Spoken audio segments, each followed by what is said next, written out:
Hi అండి, అందరూ ఎలా ఉన్నారు? ఈ రోజుల్లో అయితే ఎక్కడ పడితే అక్కడ కిచెన్ యొక్క ప్రమాదాలే వినిపిస్తున్నాయి కదా. అది కూడా ఏంటి అంటే ప్రెషర్ కుక్కర్ బ్లాస్ట్ అయిందనో, లేదంటే గ్యాస్ స్టవ్ బ్రేక్ అయిందని చెప్పేసో, రిఫ్రిజిరేటర్ బ్లాస్ట్ అయిందని చెప్పేసి ఈ విధంగా వింటూనే ఉన్నాం కదా. అస్సలు చాలా డేంజరస్ అండి కిచెన్లో యాక్సిడెంట్స్ జరగడం అనేది. అసలు మెయిన్గా ఈరోజు ప్రెషర్ కుక్కర్ యొక్క బ్లాస్టింగ్ ఎందుకు జరుగుతుంది అనేది తెలుసుకుందాము. మనం ప్రెషర్ కుక్కర్ అయితే యూజ్ చేస్తూ ఉంటాము. చాలామంది చెప్తూ ఉంటారు, మాది 10 ఇయర్స్ అయింది, 20 ఇయర్స్ అయింది, అయినా కూడా మాకు ఎలాంటి రిపేర్ రాలేదని చెప్పేసి. రిపేర్ రాకపోవడం అంటే హ్యాపీనే కాదనం, కానీ ఎప్పటికప్పుడు వాటిని చెక్ చేసుకుంటూ ఉండాలండి. సరిగా విజిల్ రాకపోయినా, సరిగా పప్పు ఉడకకపోతున్నా కూడా అవన్నీ అది పాడవడానికి వచ్చిందని సిగ్నిఫికెన్స్ అండి. చాలామంది ఏం చేస్తారంటే పప్పు గట్టిగా రావడం కోసము జస్ట్ వాటర్ పోయాలంటే పోస్తారు. ఆ విధంగా పోయడం వల్ల తగినంత వాటర్ ఉడకడానికి లేక అది మొత్తం స్టీమ్ అయిపోయి బ్లాస్ట్ అయ్యే ఛాన్సెస్ అయితే ఉంటాయి. సో మినిమం 1/2 లీటర్ వాటర్ అయినా పోయాలండి. ఇంకా నెక్స్ట్ రెండోది వచ్చేసి ఏంటి అంటే లోపల వోచర్ ఉంటుంది కదా, ఆ వోచర్ని ఎప్పటికప్పుడు చెక్ చేసుకుంటూ ఉండాలండి. ఆ వోచర్ అనేది బాగా ప్రాపర్గా వర్క్ చేస్తూ ఉండాలంటే 1 మంత్కి ఒకసారి అయినా వాటర్లో వేసేసి తీస్తూ ఉండాలి. దానివల్ల ప్రెషర్ కుక్కర్ అనేది బాగా పనిచేస్తుంది, పప్పు కూడా బాగా ఉడుకుతుంది. ఒక్కొక్కసారి ఏమవుతుందంటే ఆ వోచర్ అనేది ఇరిగిపోవడము ఆ విధంగా ఉంటుంది, మనం గమనించి ఉండము.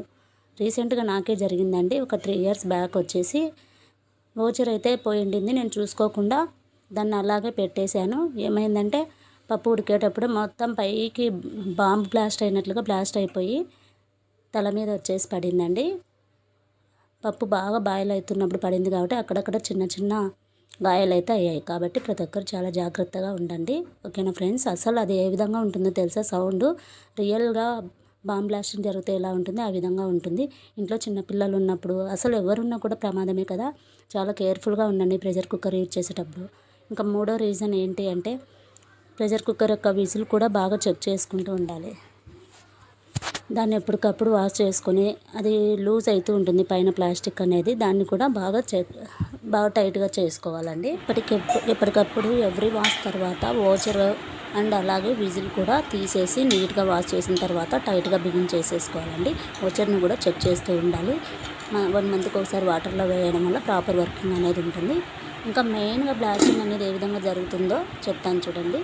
విజిల్ రాకపోతే అలాగే ఉంటారు, ఏం కాదు, అది లోపలనే ఉడుకుతుంది, విజిల్ రాకపోయినా నో ప్రాబ్లం, మాకు అలవాటు అయిపోయిందని నెగ్లెక్ట్ చేస్తుంటారండి. విజిల్ రాకపోతే దాన్ని కొత్తది తీసుకోవడం లేదా రిపేర్ చేయించుకోవడం అయితే చేయండి.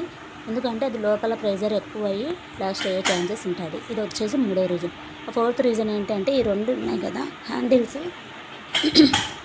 హ్యాండిల్స్ వచ్చేసి ప్రాపర్గా ఒకదాని మీద ఒకటి ఉండేలాగా సెట్ అయితేనే ప్రెషర్ కుక్కర్ మనం కరెక్ట్గా పెట్టాము అని చెప్పేసండి. జస్ట్ 1/2 ఇంచ్ సైడ్కి ఉన్నా కూడా ఖచ్చితంగా బ్లాస్ట్ అయితే అవుతుందండి. ఎందుకంటే ప్రెషర్ అనేది బాగా పడి బాయిల్ అయ్యేటప్పుడు దాంతో అదే వచ్చేస్తుంది. కాబట్టి చాలా కేర్ఫుల్గా ఉంటుంది. నా విషయంలో కూడా ఈ మిస్టేక్ జరిగింది కాబట్టి ఎంత భయపడిపోయానో నాకు తెలుసండి. ఆ రోజు నేను లేచిన టైం చాలా మంచిదని నేనైతే అనుకున్నాను. రీసెంట్గా నేను కూడా ఒక చోట న్యూస్లో కూడా చూశాను బ్లాస్ట్ అయిందని చెప్పేసి. సో చాలా జాగ్రత్తగా యూజ్ చేయండి. ఎప్పటికప్పుడు చెక్ చేసుకుంటూ ఉండండి. కాస్త లేట్ అయినా కానీ ఇప్పుడుండే బిజీ లైఫ్లో ఇమ్మీడియట్గా వర్క్ అయిపోవాలి. రోజు చేసేది కదా, భయం ఎందుకని నెగ్లెక్ట్ చేయకండి, ప్రాపర్గా చాలా ఎక్కువ ప్రమాదాలు జరిగేది అయితే ఈ 5వ ప్రాసెస్లోనే అండి. ఇది ఏంటి అంటే మనము పప్పు ఉడకగానే ఏమవుతుంది, అలవాటు అయిపోయింది కదా, వెళ్ళిపోవాలి తొందరగా అని చెప్పేసి జస్ట్ హ్యాండిల్ పట్టుకొని వెంటనే తిప్పడానికి ట్రై చేస్తాను. ఆ విధంగా తిప్పడం వల్ల బ్లాస్ట్ అయిపోతుందండి. అలా కాకుండా గ్యాస్ స్టవ్ ఆఫ్ చేయగానే విజిల్ను స్పూన్తో కాస్త పైకి లేపి ఆ ప్రెషర్ అనేది మొత్తం పొగలు వస్తుంది కదా, ఆ పొగలన్నీ పోయిన తర్వాత ఒక 2-3 టైమ్స్ అయితే చెక్ చేసుకొని పోయిన తర్వాత మనం హ్యాండిల్ ఇలా తిప్పితే స్మూత్గా రావాలండి. అది కూడా టైట్గా వస్తే మాత్రం ఎట్టి పరిస్థితుల్లో దాన్ని ఇది చేయకండి. చూడండి, అది నాది ఇంకా కొంచెం గ్యాస్ ఉంది కాబట్టి అది రావడం లేదు. వెంటనే లూజ్గా వచ్చేసేయాలండి. ఆ విధంగా వస్తే ప్రమాదాలు అరికట్టవచ్చు. వీడియో అయితే అందరికీ యూస్ఫుల్ అని అనుకుంటున్నాను. కిచెన్లో ప్రమాదాలు అరికట్ట